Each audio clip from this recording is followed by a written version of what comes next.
Hilary White, welcome to Thinking Class. Thanks so much for joining me. Thanks so much for having me. This is very nice. Well, we have exchanged numerous messages on Substack to make this happen, and Substack is where I came across you and your Substack. I'm going to see how many times I can use that word in one sentence. Substack.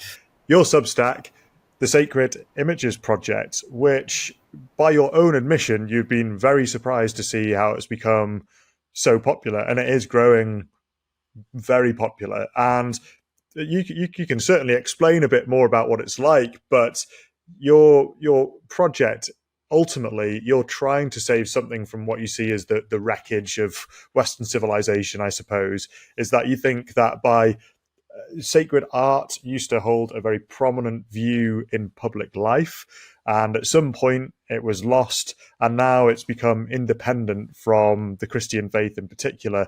And you've taken this approach, this kind of stewardship approach to trying to hold on to something precious for the future generations, because you think that we'd be impoverished if we lost it. So, let's dig into that a little bit, because I think most people listening, they're going to see pictures on walls of churches if they bother to go in, whereas you see a much wider purpose for this sacred art. So what does sacred art represent? What does it represent? It depends on who you ask. The thing is, the whole thesis, if you could say I have a thesis, of having a Substack about this subject, and I call it the Sacred Images Project for a particular reason. It's to not so much to try to bring it back, particular forms. You would have trouble deciding for the whole Western Church or the whole Western world what particular form of sacred art you should decide on. That's the official kind. But no, what I'm hoping to do is essentially just reintroduce Western Christianity, that is Latin Christianity, not Byzantine, to some principles that what sacred art is for is not what we have come to have it think it's for in about the last 500 years. We've forgotten something. And I have an idea, sort of a thesis exactly why we've forgotten it.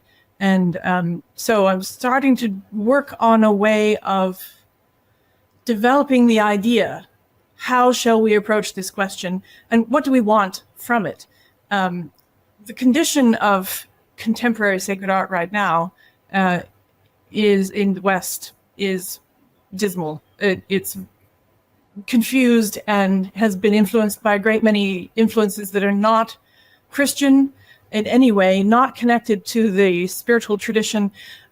One of the things that you learn when you're learning about sacred art is that it is intimately connected with mystical theology. Now that sounds very woo. It sounds a bit ridiculous, mystical theology. It's not the theology of having visions.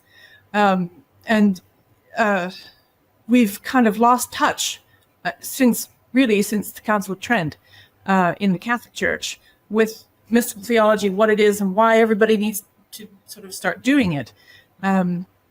It's how to live the Christian life, how to live as a praying person, aiming your life towards union with God in this life.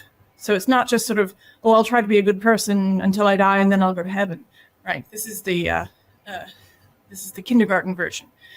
What do we as grown-up Christians do with our daily lives to create an intimate union with God?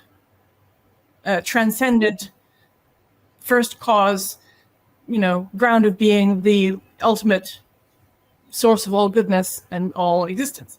It's a large, large question. And it's the thing that monastics do, if they're real monastics. They orient their entire daily lives towards this pursuit of, we call it the pursuit of holiness, pursuit of sanctification. So my question was, what does sacred art have to do with that? How does the form of sacred art that you have support and assist that great endeavor? So learning what all those things mean. What is sacred art? What is mystical theology? What's the purpose of life? what does it really mean to pursue holiness? It's not really just, oh, I'm going to try to be good. It's it really is a kind of well, the monastics know what it is. It's to learn to be in a constant state of continuous awareness of the presence of God. And of course, now that gives you a hint of what sacred art would be for. You have stuff like this and this and this in your house all the time. It comes into your mind, the sacred world, the mystical theology, the pursuit of God is present in your life in a daily way. So how do we best do that? That was sort of my question when I started. You touched on how the Western Church started to lose the sacred art from its daily practices around 500 years ago. And you mentioned the Council of Trent, which was a series of responses by the Catholic Church to the Protestant Reformation. Do you believe, and I suppose for people who might not be that familiar with all of that history, do you believe that the beginning of the Protestant Reformations, I suppose, because they took place in different ways in different places, which was grounded in sola scriptura, scripture alone? Sort of. We only need. Do you think that sort of started to cleave? Actually, I think the Protestant Revolution was another effect of the same problem that caused us to lose sacred art in the first place. Now, we really have lost sacred art, but it didn't start with the Protestants. The Protestants, in fact, the Protestants did something that hadn't been done since the 7th and 8th century. They launched another iconoclasm because of their ideas, I won't get into it, about images, the use and abuse of images. Protestants destroyed sacred art across Europe, anywhere they can get their hands on. Britain is particularly impoverished because of this. But that wasn't a cause. That was a result. I think where we started losing sacred art, and this is a thesis that I've been working on in multiple blog articles for quite some time, is really there was an abrupt alteration in Florence around 1470 to 1500.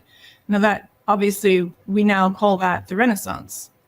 But really what it was a philosophical revolution, mostly fomented by a particular group of people, these unimaginably wealthy elites who really were interested in creating a new kind of world, imposing an entirely new metaphysics on our society. I call it our society because it's all in continuity, obviously. And they wanted a more favorable metaphysics to their endeavors, which was to become richer than anybody has ever been before, which they were. And to do that, to create the kind of wealth that they were after, they really did have to change the world. And one of the ways they did that, quite consciously, very deliberately, was to change our ideas about art and about to be conformed with a new type of philosophy. Now, they call it the Renaissance because it was supposedly a revival of classical philosophy. Now, the classical philosophy that they chose was materialist metaphysics. It came from Epicurus and the idea that there is no existence outside of material existence, no spiritual world. So there's no point in spiritual pursuits. There can only be a reason to have material pursuits, which you can begin to see how Cosimo de' Medici would think this is a good idea. You know, essentially it's a philosophy that gave him permission to do whatever he wanted to become as rich as he possibly could. And the results will speak for the morality of it.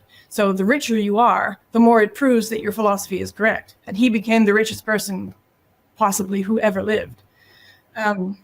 Yeah, you said that in our conversation before this podcast, that when you put him toe to toe with this Pharaoh. 15th century Florentine merchant. Yeah, he was richer than Pharaoh. Yeah. He's richer than Elon Musk would be if you put him on. Yeah, we'd make Elon Musk look like a pauper. The Medici family owned Europe.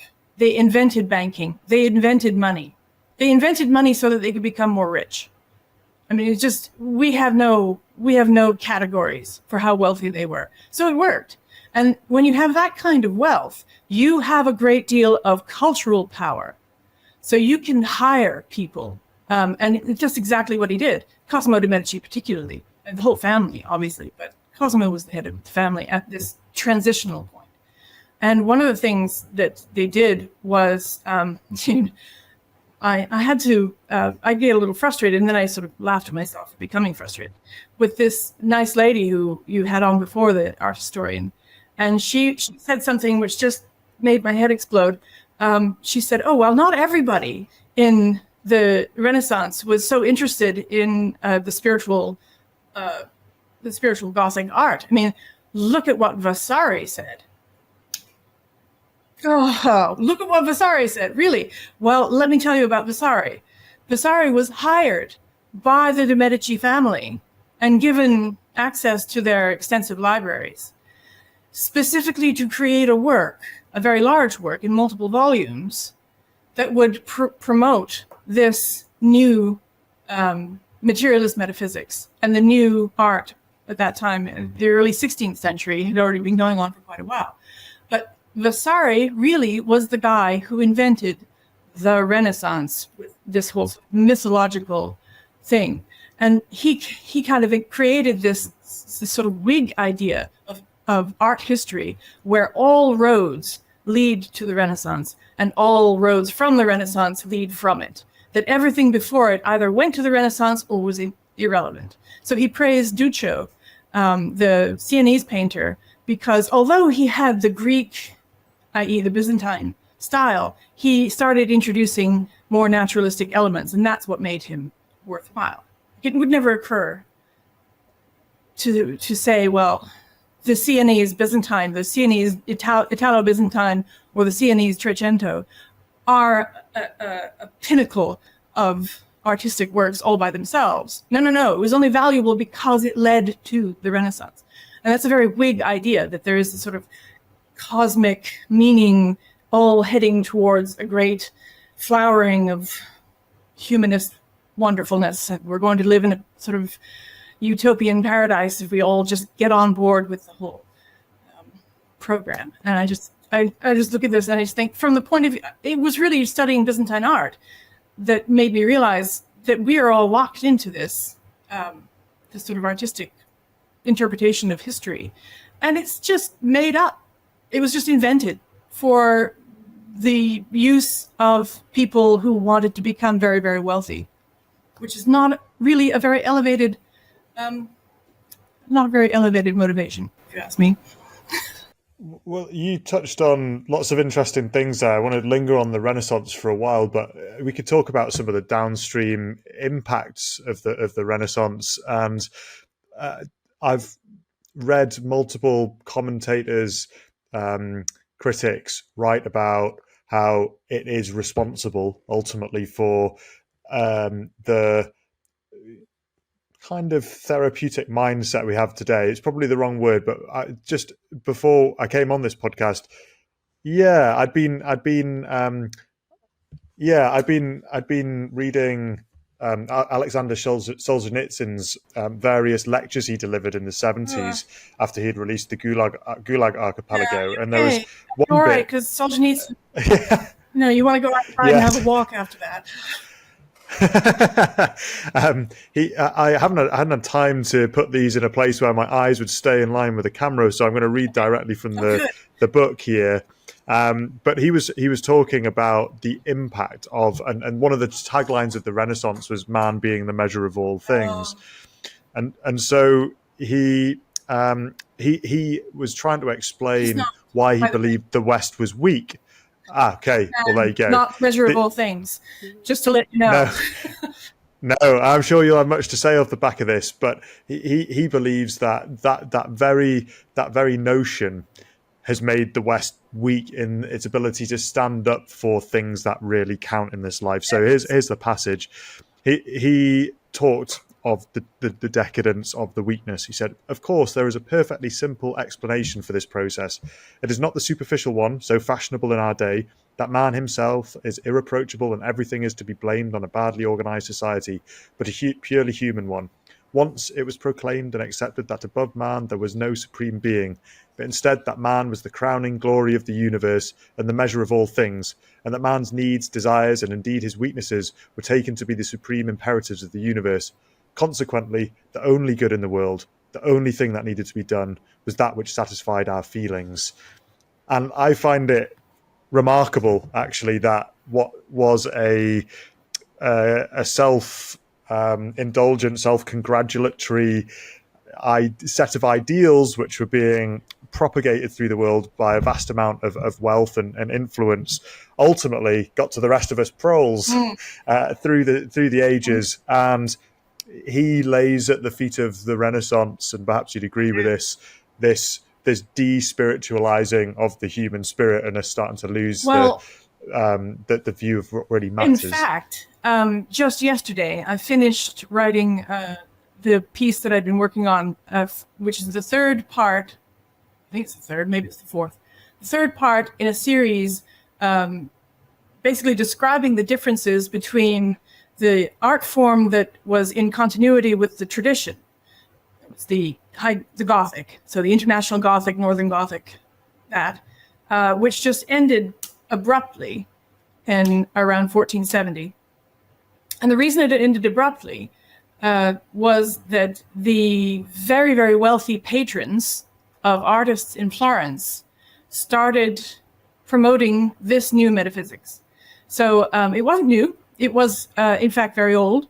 And it was the same, exactly what Solzhenitsyn said there. It was the same basic idea that man, the measure of all things, could decide for himself what was right and what was wrong, what was valuable, what life was supposed to be for, what to pursue.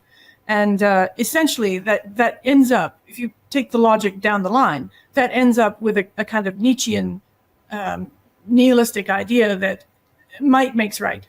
So whoever wins, whoever wins politically or in terms of wealth, has done so because he's fulfilled the imperatives of this universal, sort of the universe's cosmic idea about what life is for is really essentially just material. So if you become the emperor of the Roman Empire, or you become Cosimo de' Medici, the richest man who ever lived,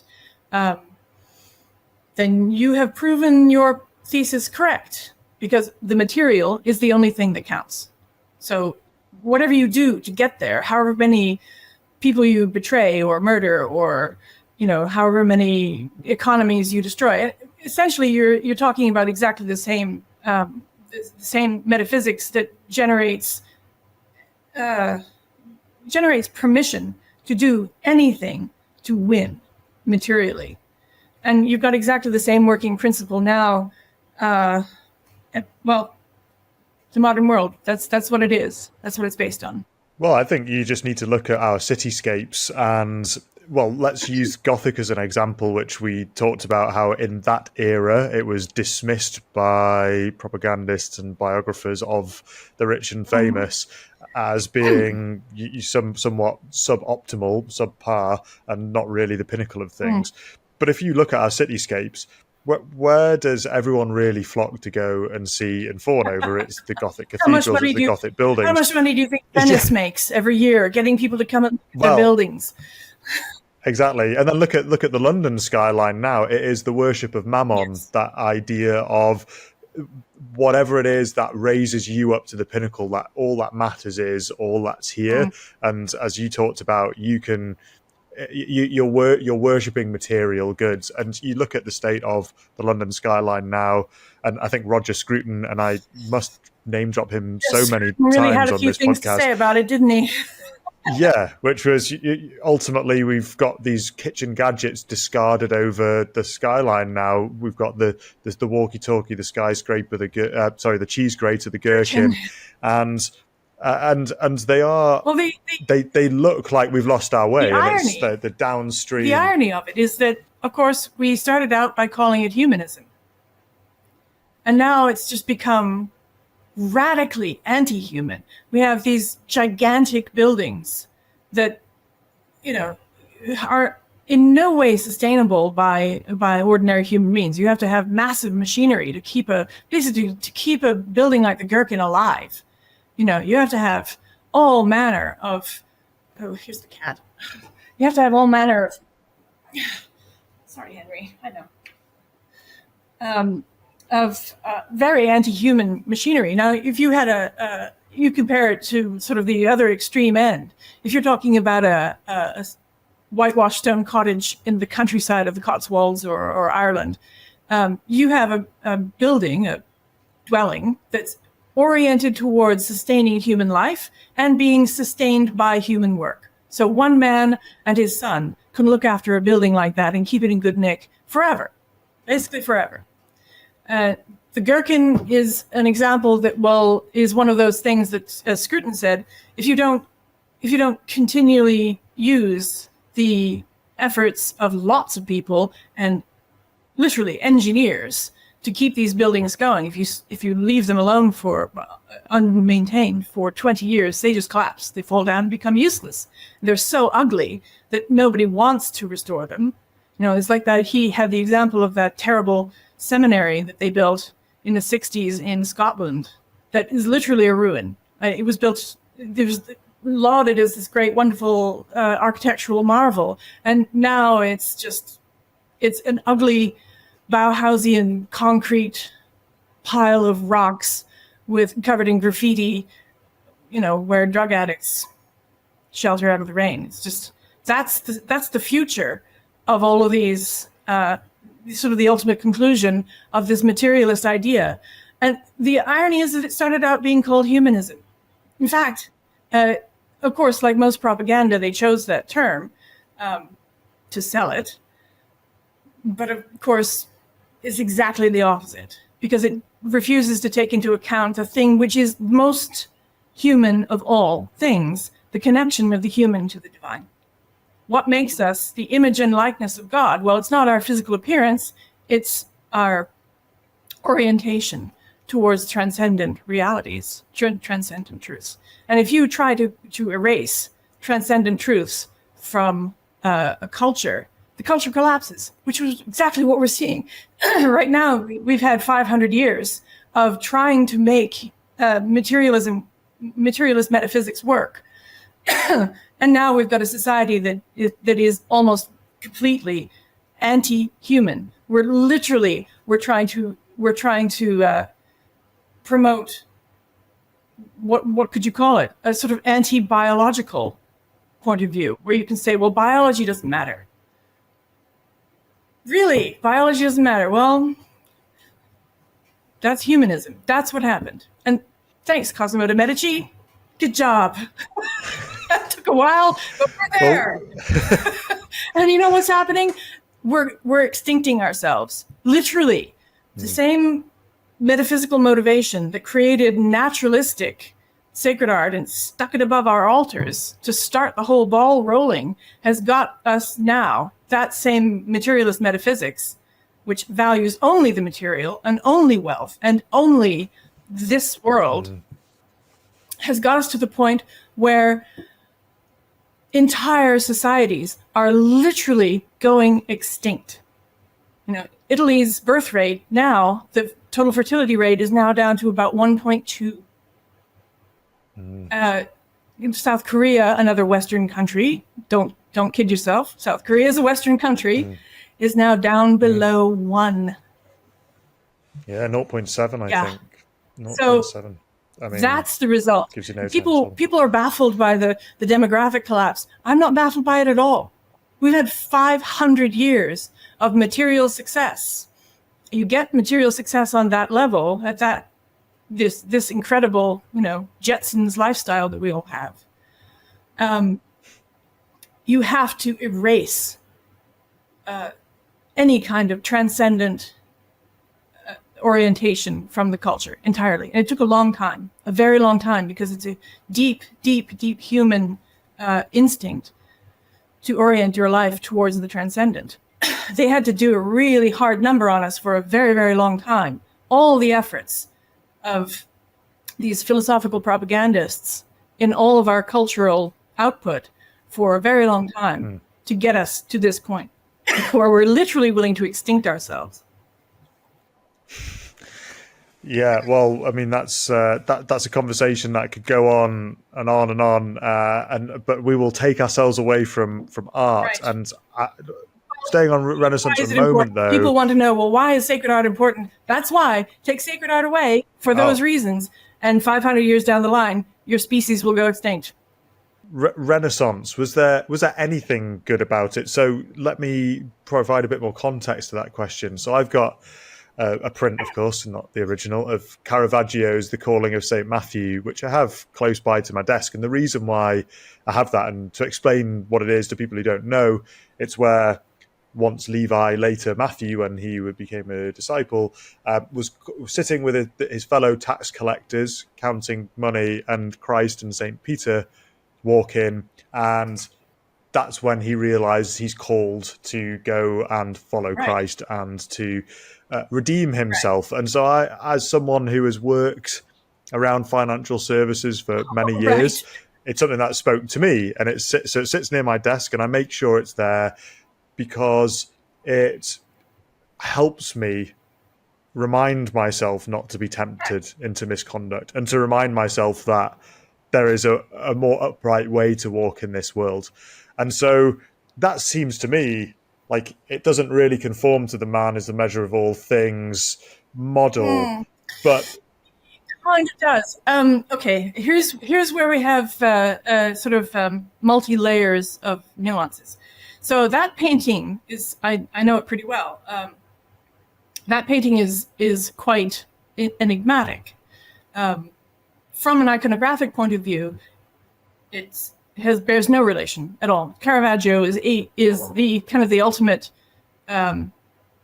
result of this breaking away in artistic styles from sacred art to secular art with sacred subjects. So that is a painting of a secular work of a religious subject, obviously. Now, I say it's a secular work. I would never want to see that painting above an altar. I would never want to see any Caravaggio above an altar, because it is not worthy of veneration. Now, those are very strict terms. Veneration is a very specific idea. But you are using that painting, in my opinion, exactly correctly. You know what it means. You look at the painting and you know what's going on, who all those people are, you know exactly everything about that moment. And it's a very drama, right? Caravaggio and his chiaroscuro, which borders occasionally on outright tenebrism, where the background is very dark. And if you could sort of interpret it symbolically, that's the world. The world is very dark. And the light in the painting is actually on the table, not on Christ and Peter. I think it's Christ and Peter are both there, who is off to one side, and he's a little bit in the background. And what you can see of him is this finger, this hand. So the light is coming onto the hand, which is pointing towards somebody at the table. The main light of the painting is on the table, and it's a very interesting thing that the art historians can't quite decide which figure in that painting is St. Matthew. There's a couple of candidates. I think the general feeling is that it's the guy at the end in the fairly well-to-do clothes, and he's mucking about with some coins or something on the table, and the finger looks as though it's sort of pointing at him. So you can sort of say, well, that's probably Matthew. But the ambiguity of it is one of the things that makes it not sacred art. The darkness of it, not sacred art. Christ off to one side, and mostly shrouded in shadow, where you can really only see a little bit of his face and his hand, not sacred art. Okay, sacred art that is worthy of veneration, what the Byzantines would call canonical art, liturgical art. Christ is at the center. If Christ is in the painting, he's at the center. everything that's going on around is visually points to him. Now, the light in that painting and all the visual sort of directional lines all point to the money on the table, which is why which figure is Matthew, is left a little bit ambiguous. So the light, where the light goes, is very important in a painting. Sacred art is real sacred art. Byzantine sacred art is like that. There are no shadows, right? The figures don't cast a shadow on the floor. I'm not finished this painting, so you can't really see it. And the background is often just gold. And if there are background features like buildings or trees or animals or whatever, those are symbolic. They're not meant to be a sort of a snapshot of something that happened in the past. You're not supposed to be imagining that you're looking through a magical window into an event that happened in the past. You're looking at a timeless space, which has symbolic representations of transcendental realities. And that's not Caravaggio. Caravaggio is a snapshot into a past event through a magical window, down a tunnel, and he does a few symbolic things, like the darkness that is always around. And you could say, well, that certainly he had pretty deep knowledge of the darkness of the world. And probably his life, I would say, influenced his his dependence on chiaroscuro.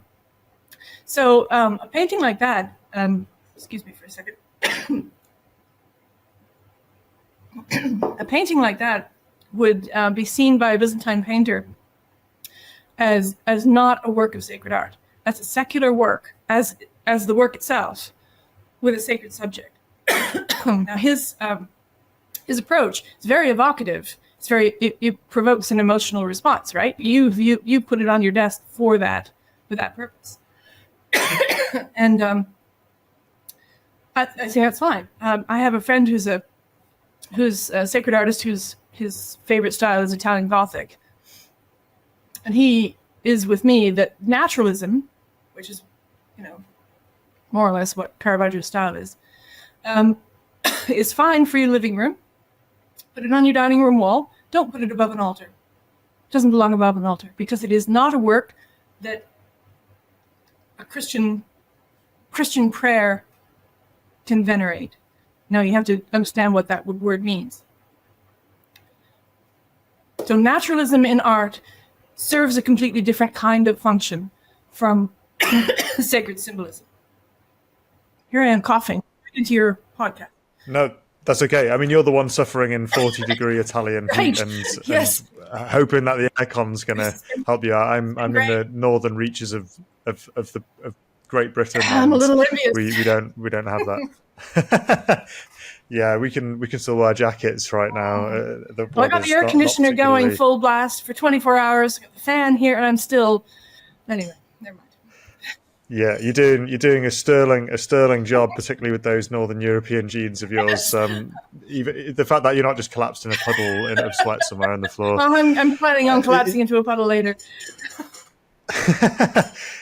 You've spoken a bit about Byzantine art, and I think when people think of sacred art, if they think of it at all in their day-to-day lives, they probably yes, particularly on the Latin Western side, they'd think of Leonardo, but otherwise, if they were trying to think of more widespread art, I suppose what's really come to the fore now, what's quite interesting, is you find Catholic and Anglican churches bringing Byzantine iconography into the church, and it almost feels like that's a tacit admission, a realization that something's been lost along the way.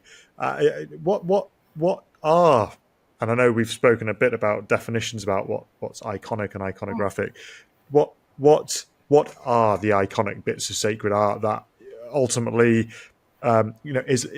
represent the Western Church? Is it Leonardo's Last Supper? Is it? Okay, Leonardo's Last Supper is interesting because, first of all, it's a fresco.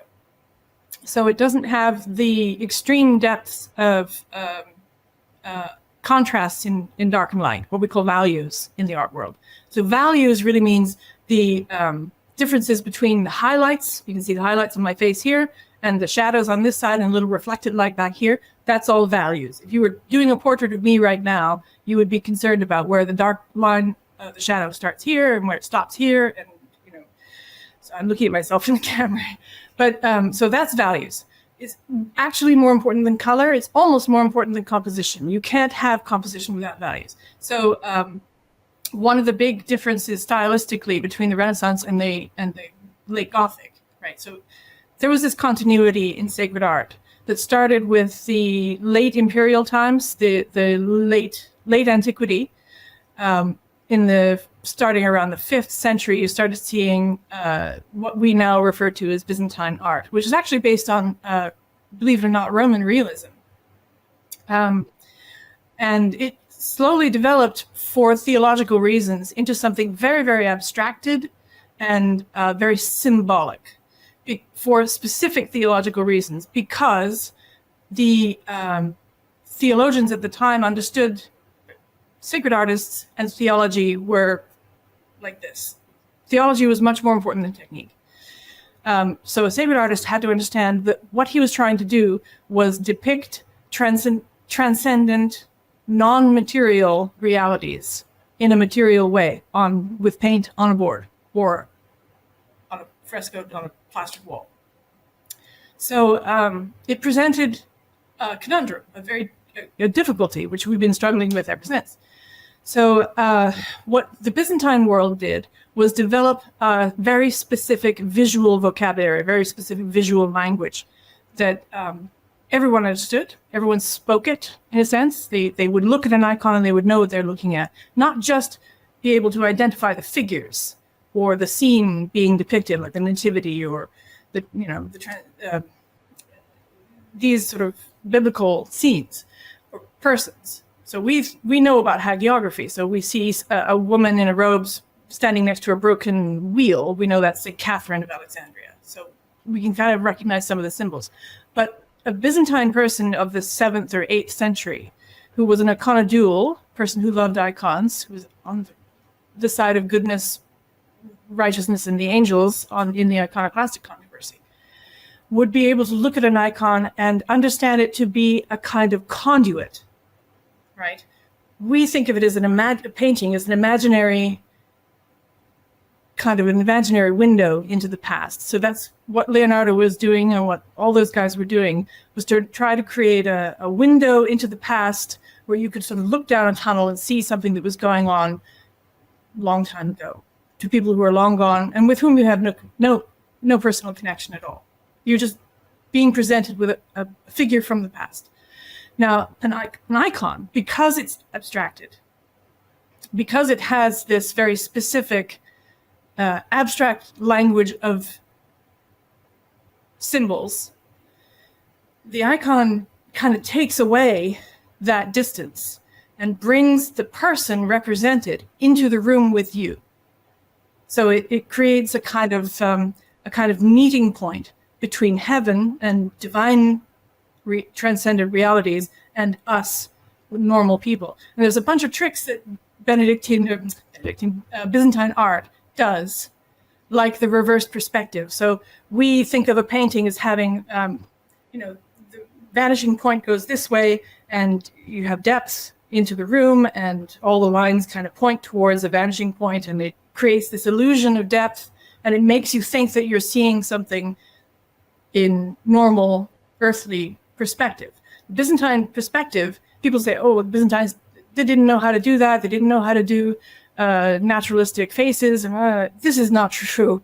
This is not true. They started with all of that naturalism and developed this iconographic,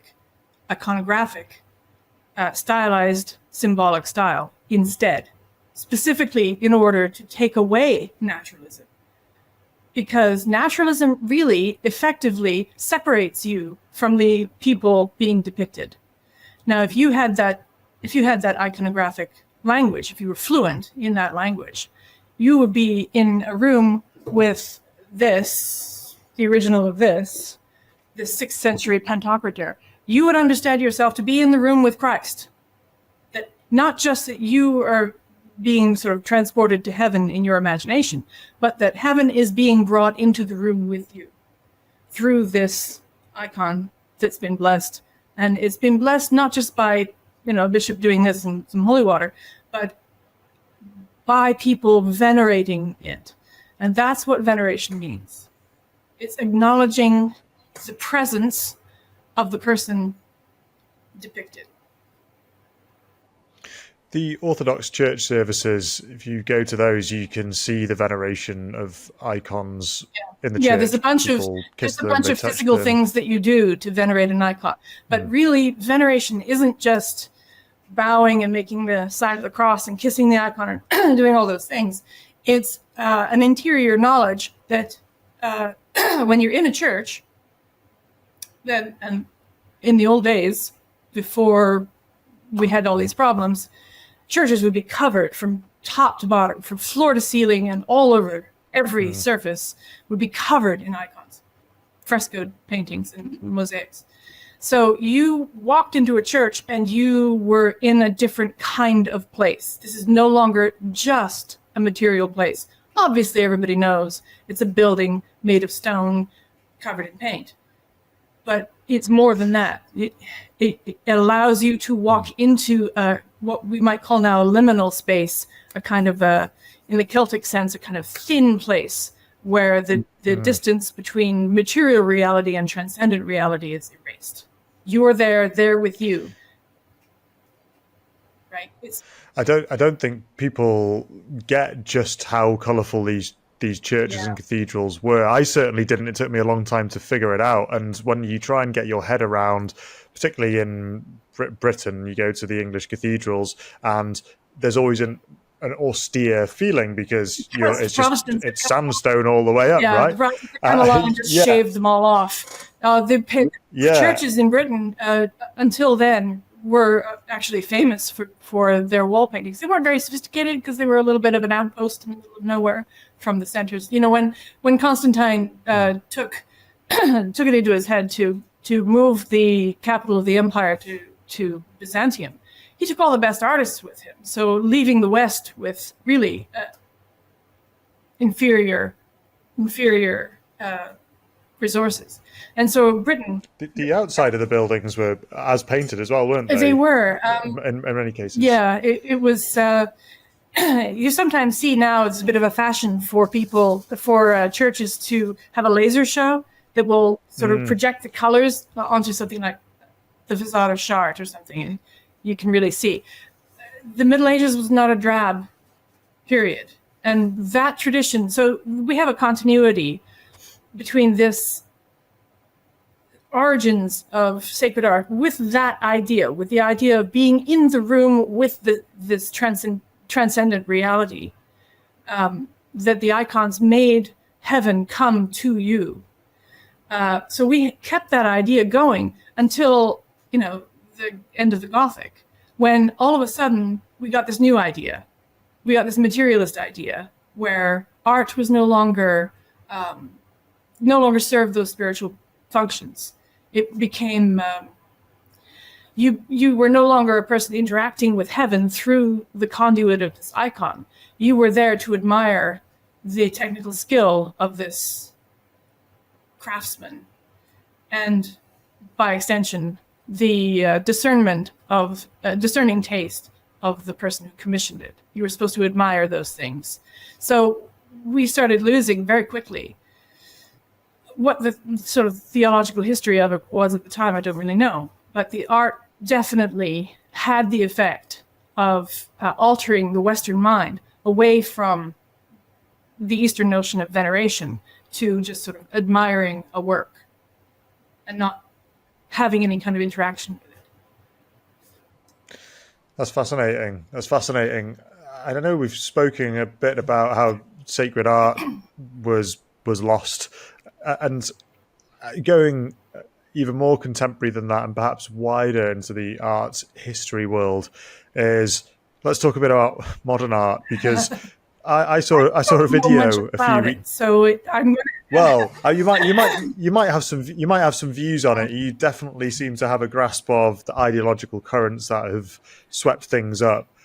But I saw a video not that long ago of a modern artist stacking up buckets of sand in a modern art gallery, and then he allowed it to topple, and then he kind of chopped the sand around a bit with some spatula, and everyone stood and watched him in a crowd, and then they clapped him. And then if you go to the Trafalgar Square in London, they've got the fourth plinth, which they generally just put really bizarre things on, which have absolutely no connection to place people time. Famous, ridiculous fourth plinth. Yeah. So do you have an idea why we had 1900 years of crucifixes and biblical scenes, and then we get the fourth plinth and buckets of sand? They're messing with us. Okay, so this isn't art. This is politics. The people doing, the Tracy Emmons doing her unmade bed, and the, putting a rock in the Tate or a pile of bricks, or doing whatever it is that they do. They know the actual things: the unmade bed, the rock, the pile of bricks, or in the case of Damien Hirst, the shark in formaldehyde. The actual things have become irrelevant, right? Nobody cares about a pile of rocks. The statement it makes is always subversion. So really, these people who are being paid to put something ridiculous on the fourth plinth or a pile of rocks in the Tate are serving the same kind of function as the Just Stop Oil people are doing when they're spraying orange stuff on Stonehenge, right? They're just there to subvert the meaning of our culture, right?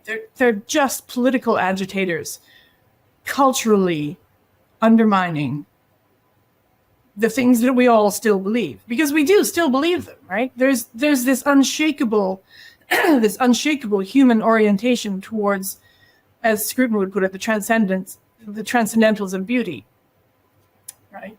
That's just built in. And one of the things the materialists don't believe in is human nature. So they are trying to dislodge from the cultural sensibility that orientation towards the transcendental of beauty. And they're thugs. I'm sorry, they're just thugs. Damien Hirst is a thug. These people are thugs. And the only thing that they're there to do is be stormtroopers for this cultural revolution. And sorry, guys, the cultural revolution that's been going on for 500 years, if you haven't nailed it down yet, just give it up, right? People are not going to give up their orientation towards the transcendentals of beauty, truth, and goodness. It's not going to happen. You can damage the culture. You can mess people up. You can confuse them and convince them of all kinds of nonsense. But the fundamental orientation towards of your soul will always be aimed at. You mess people up to that degree, to this sort of metaphysical degree, and you've messed them up pretty badly. They have to be very, very damaged people. I don't believe in the sincerity of the people who agree with this. The people standing around clapping with the bucket of sand falling down. They are people who have convinced themselves that they're just clever sophisticates because they live in London and make a lot of money. And so who cares? Honestly. I think you might well be right. The transcendental, the human nature, the yearning for things beyond, is built into us. You are, it's built into us, but you are right that there's been, I would say, quite a lot of confusion that's been sown amongst people. Sure. And so, to give an example, well, people will believe a lot of things on the basis of peer pressure. It's cool. It's cool to be cool about, a rock in the Tate. It's cool to be cool about Damien Hirst's chopped up horse or whatever it is. You're trying to be seen to be cool, and hey, guess what? That's still orienting your goals to the good, right? You're still aiming yourself at a transcendental good. It's just you're just being deluded about its actual nature. I think it's also can be seen in how people view beauty as well. And I know I spoke about it in the same podcast that you snorted with rage at. Sorry, I know you were just doing your job. I didn't mean to. No, it's fine. It's fine. No, I think the lady was saying she's obviously an academic has to take an objective, and she has to be a little bit distanced from it, and she has to be. And I don't have to be because I'm a sacred artist, so I'm not an academic, and I don't have to take that point of view. But she does. Okay, so it was legitimate. It's okay. Sorry. Yeah. Although it was the question when we spoke about whether beauty was an objective thing or a subjective thing, and I think we're back to the Renaissance point of it all being about ultimately our feelings in the end. And C.S. Lewis, and I've referenced this a few times as well, because I just find the book, the 30 pages long or something, The Abolition of Man, to be so instructive as to what we have done in modernity to mess around with how it is that we relate to the world. Right. And he speaks a lot about how educators within his time had started to dismiss feelings of the sublime, right, feelings of the sublime, and beautiful, you can't say to be the waterfall just a feeling. Is sublime. You have to say, I feel sublime feelings about the waterfall. Well, it's a cope, yes. Isn't it? It's a cope. We have, by the C.S. Lewis's time, when was he writing? In the 1940s? In the 1950s? Yeah, 30s and 40s. Right, we had a very, very long time now of our culture being deformed and being damaged by these ideological movements that have been going on for centuries, and making it, creating a kind of fear, creating a kind of social terror, especially among the English. Okay, the English are particularly prone to this. You cannot step out of line socially. You cannot have an opinion about something that is not in line with the accepted standards, because the English live on an island, and if you disagree with the entire social standards, you will be thrown off your island and you will have to go and live on the continent. And no Englishman could conceive of a fate worse than that. So yes, we have... True. We don't know how to wear berets, and we like to eat terrible bread and cheese. Oh, no. Yeah. And live in climate with regular 40-degree temperatures. So really, it's a cope. We've created a civilization that is unlivable. We cannot live in this situation. It destroys us, and it destroys us more and more as these materialist ideologies get more and more of a grip on all of our institutions, as we've seen. And you can't live in it. Everyone is trying to figure out how to live in this kind of culture that has become now completely unlivable. And we know this because we stopped having children. There's the first indicator, right? No civilization in the past has ever had a suicide rate like we've got, right? People are checking out physically, mentally, in every possible way. Why is everyone addicted to scrolling social media? Because we're desperate for a way out of this terrible world we've created. So yes, the idea that you must conform to whatever set of ideas are being promoted this week about that we all have to agree with, right? We all have to agree that men can become women, or we have to all agree that there's no such thing as sublime. We can only have sublime feelings. Those are all sort of coping standards that we have to make everybody agree with. And if one person stands up and says, no, that emperor isn't wearing anything, well, the story doesn't say what happened to the kid afterwards, does it? Because you have to exile people like that. You can't have them living in your society, standing up and saying, no, we're doing it all wrong. Everything in our metaphysics that we base our civilization on is wrong. We've done it wrong. We have to stop. And C.S. Lewis was one of the ones who said that, who said, no, more progress along this road isn't the solution. We have to stop, go back to the place where we messed up, and go on the right track. And nobody knew what to do about that. How do you do that when your entire society, everything, all institutions, all laws, all ways of making a living, all ways of feeding and housing, clothing yourself, and having social interactions, it's all based on something that doesn't work. It doesn't work. The reason we know the materialist metaphysics is wrong is because we now have very concrete evidence that it just doesn't work as a way of organizing society. If it did, we wouldn't have the death spiral birth rates. We wouldn't have people producing art that nobody cares about. Or national debt to GDP ratios of there over 100%. You go. You mean you can just pick any metric at all, and it's all, we are collapsing. We're a civilization now. God help us, a global civilization that is literally on the way out because of these reasons. So once again, thanks, Cosimo de' Medici. You messed Was it it up. was it Rene Girard who said that because we are now basically all civilizations come to an end, but because we are now a globalized civilization, all it will take is a match, one match, and the whole thing comes down. What did we learn? What did we learn from the COVID shutdowns? That we're all dependent on these supply chains. If you shut that down, everything falls apart. Everything. And we had just a little taste of it. You know, do we want the whole world, every nation in the world, to have the kind of runaway inflation they had in Venezuela and Argentina? Like, we're really on the edge of that kind of collapse.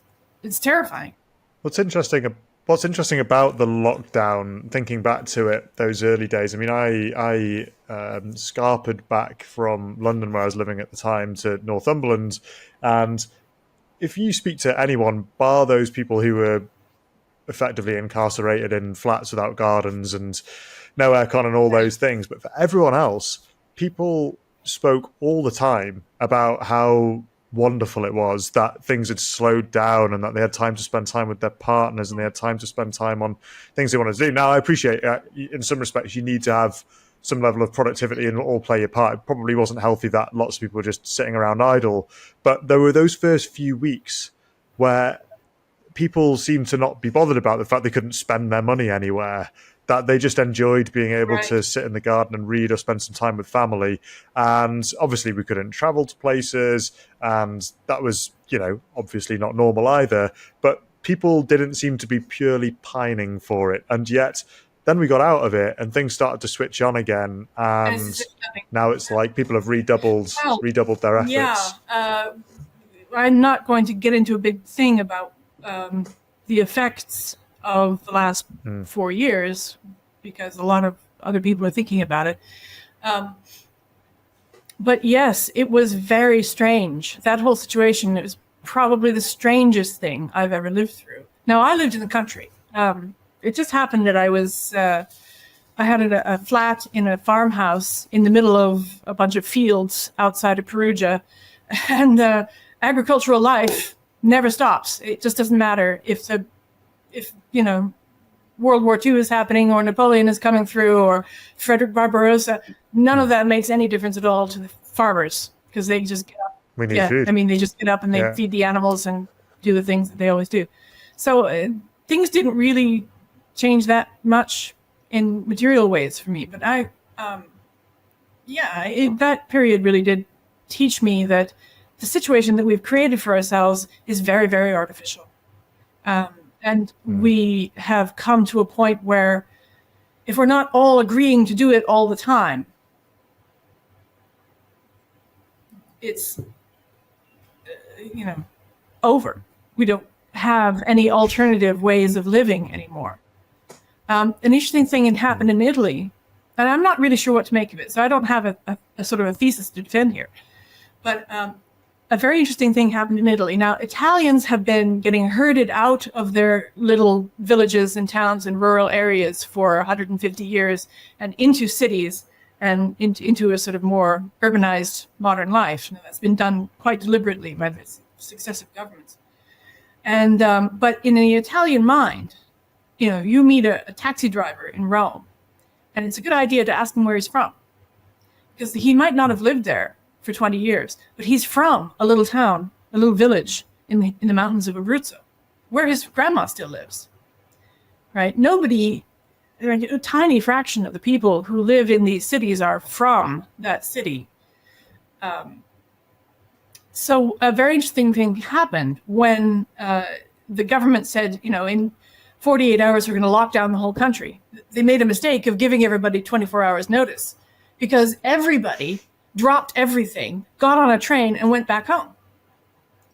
They all just took off, because if you could get out of the city, everybody knew that getting locked in your miserable apartment in, the non-tourist area, the non-pretty part of Rome, which is, there's quite a lot of very unappealing parts of the city of Rome, was to be by yourself without your family around you, without your, the kids you grew up with in the neighborhood. Like, no, we're not doing that. They all got on trains and left. The irony of it was, one of the things they said was a bunch of people who had left the south, so Calabria, Puglia, places like that down south where there aren't any jobs, they'd left to go up north to Milan to get jobs, which is what you do in this country. They gave them 24 hours. So everybody and all the workers, they're shutting down all the jobs. There wasn't any work to go to. You just sit in your apartment in Milan that you can't really afford anyway. No, they all got on trains. They went down to Puglia and Calabria and Basilicata and Sicily to go sleep at their mom's place. Why not? So the irony was, of course, they said, well, that's going to spread COVID. Yep. Yeah, good job, guys. Well, if you've got COVID, you're going to get on a train and take it with you down to Puglia. Yep, that's what's going to happen. So, I mean, the lockdowns were ridiculous. I believed them. I didn't think they were going to just outright lie to us about it. So, when they said, 2 weeks to flatten the curve, and they showed us the little graph, I thought, all right, well, because you could sit there where I was in the middle of the country, where the sort of the ground zero of the epidemic was just 100 miles north, and that was the ground zero for the whole world, right? It started in Italy. I can't remember the name of the town. Bergamo? No. Anyway, somewhere like that. You might have been right. I think it might have been anyway, it was up north, and it was only about 100 miles away. And I was looking every day at the news, which was showing us the maps of where the outbreaks were happening, big red dots that scare you. And it was just getting closer and closer and closer every day to where I was sitting. I just thought, okay, maybe we should lock down. Okay, if they're saying this terrible thing, and it's like watching something come at you. And I thought, okay, maybe we should try to stop this. But then in practice, it just turned out to be ridiculous. And then obviously more and more ridiculous things kept being done and kept happening. And 2 years later, they're trying to force us to get a vaccine. Well, hey guys, I looked at the numbers, and the actual rates of COVID, even the rates that the government was producing, and who knows if we can trust those. COVID was over by June 2020. So what are we all doing wearing masks 2 years later? Nobody believes. And one of the effects this has had, I think, in people's general opinions about things is that we simply cannot trust our institutions at all anymore. Anything the government tells you is now your default position is always going to be you're lying. What are the reasons you could be? What are the reasons you might be telling me these things? What possible reasons could you have for lying to me about this? Well, there are a couple of historians joining me on the podcast in a couple of weeks who wrote a book called Why Empires Fall, and it's about America, Rome, future of the West. And we've spoken about civilizational decline and the various things that have led to it by the way we see ourselves in the world. And they would posit all of those things as well, perhaps without getting into the materialist philosophy stuff. But they also spoke about how what you can typically see when empires start to fall or civilizations start to collapse is a loss of faith in the public institutions and government. Hilary, you've got views. You've shown that you've got well-founded opinions and worldviews that have been built up over the years. And a question that I like to ask my guests to finish off on is, what is something that you've changed your mind about recently or throughout the course of your life, and what was it that made you think different? That's a very interesting question. I'm not sure. Well, I used to believe in institutions. I used to believe in the church, particularly. I thought that that even if the world was addicted to its materialist ideas, at least the church. Now, I'm going to say that I'm not excluding, by using the term church, I don't mean the Latin Catholic Church based in Rome. I mean Christianity as a whole. And, that was an institution that could be trusted, at least in its official doctrines, tell you the truth, or tell you the closest thing that human beings have been able to come up with for the truth, divinely inspired.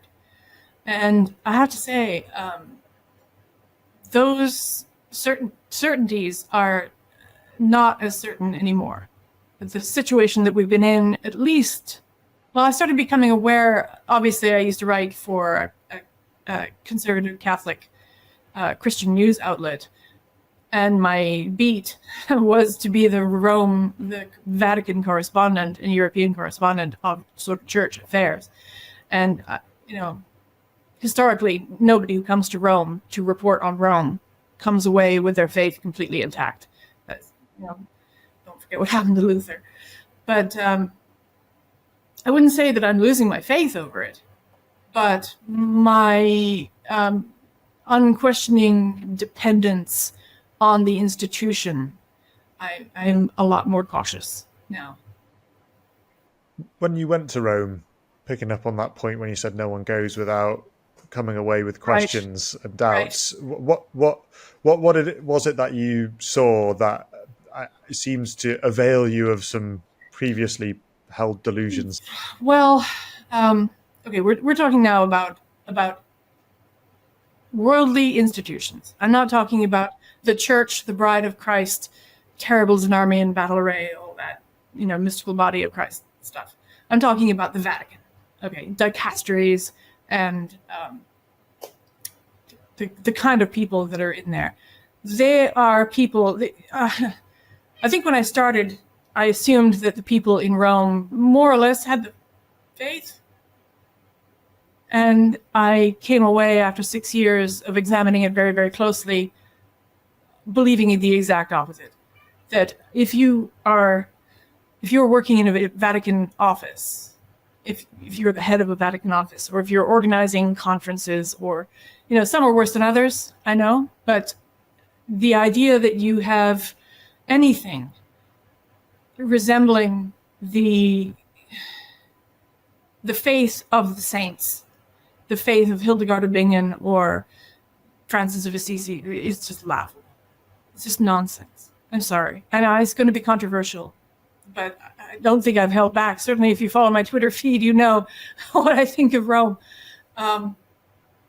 Is there any hope for fixing it? Not in human terms. Not in human terms. The greatest hope, I think, that the institution has is for the collapse to be allowed to reach its final conclusion. We have to start again. We have to start again. I don't know how. I'm not in charge, thank God. The things that are my opinions are just my opinions. I don't have any ambitions to start any kind of crusades or campaigns or letter writing campaigns or start any petitions. I think all of that activism stuff is just pointless. I can't be involved in activism at all anymore. No. Well, yeah. Hilary, it's been a fascinating discussion. We've covered some serious ground. We've talked about your Substack. We've just referenced your X/Twitter page. Where can people find you, and what can we expect from you next? Let me call up my Substack. And I'm going to say Substack again. It's called the Sacred Images Project. I think it's just Hilary White at substack.com. You can find me on Facebook. I have a thing on Facebook called not the Sacred Images Project, but Hilary White Sacred Art. And that's mostly where I just post a lot of pictures. I'm trying to get people's visual familiarity increased with Romanesque, Byzantine, Gothic art, so that people who follow me at any rate can start sort of getting a feel for the visual standards, at least. And if you want to see me yelling at the boat, you can always follow me on Twitter. I love to yell at the boat. It's my favorite thing. And it's just a hobby, guys. It's just a hobby. I'm not an activist. Okay? I'm just entertaining myself and going, ha ha, you guys are crazy. Hey, you'd kiss his hand like the rest of us if you saw him. Yeah, no, I wouldn't go anywhere near him. I used to get off the train at St. Peter's Station to go to the office, and I would hear on Wednesday afternoons they would have the general audience outside in the piazza, and so they would have the amplified voice of the Pope. It's just like, oh, please, no, I don't want to listen to you anymore. I don't want to have anything to do. This is the late stage of my journalistic career when I was really just fed up with everything. And this. Anyway, Twitter. Well, Well, let's watch the next blossoming of your journalistic career on the subjects that you care so deeply about. I really appreciate you, and I've found this to be a wonderful conversation, and look forward to continuing it in future. We can get together again sometime when I have more concrete ideas about things. I'm not such a scatterbrain. Take good care of yourself, Hilary. Keep fighting the good fight. Thanks. Bye. To keep up to date with all that I am doing, please subscribe to the Thinking Class YouTube channel @ThinkingClass and follow me on X @ThinkingClasses. Thinking Class seeks to understand the civilizational issues we face and why what our leaders do in response matters. Here, I seek to explore the ideas, values, and culture that made our civilization, those that are unmaking it, and how leaders at our public and private institutions should respond. Engage with me on YouTube or X, or write to me at thinkingclasspod@gmail.com to tell me who you want me to speak to and what topics are important to you. I look forward to seeing you there and for joining me on this journey.